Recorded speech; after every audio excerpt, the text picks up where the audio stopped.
done. Ayan guys, magmamarinate tayo ng pork ribs. Ayan. Meron akong ilagay na Sichuan, dark soy sauce, brown sugar, and cornstarch.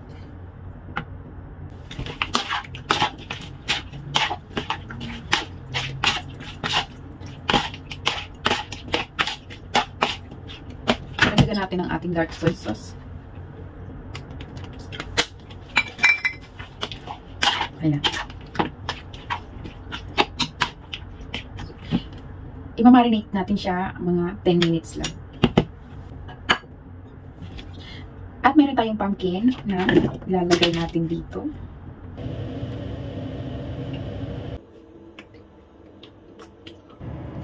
Ayan guys, dahil na-marinate na natin ang ating minarinate na pork, ayan, igigisa lang natin ng bawang hanggang sa ito ay maging brown.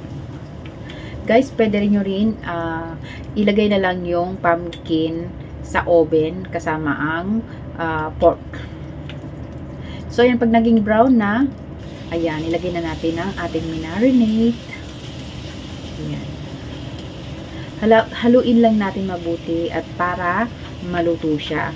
Kasi minsan pag ino-oven ko, hindi siya naluluto agad. So, medyo matigas. Kaya, ang ginagawa ko ay talagang igigisa ko. Nag-add nga pala ako ng black bean garlic sauce. Yan.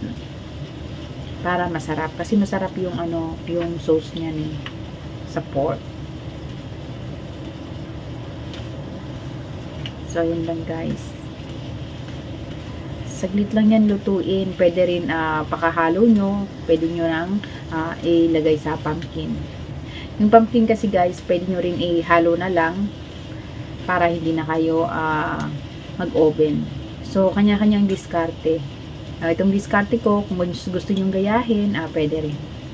At ito'y masarap. Ayan. Dinagdagan ko ang garlic sauce. Black bean garlic sauce. Dahil maliit lang yung aking kawali, ayan. Ganyan lang ang aking paghalo. Kasi yung kawali ko nadudulas dun sa electric burner. Tinakpan ko siya ng ilang minuto. Ayan. Luto na yan. Diba guys, masarap yan. So, pagka ganyang luto na, ayan, dahil may pumpkin akong binalatan, ayan. Kalat ko lang siya doon siya sa ilalim. So, iibabaw ko lang ang aking nilutong pork ribs. Ayan.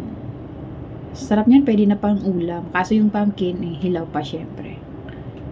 Pagkatapos, isa lang natin sa oven ng ilang minuto hanggang sa maluto ang pumpkin or squash. So, ilang minuto lang. Tadaan! Tapos na siya.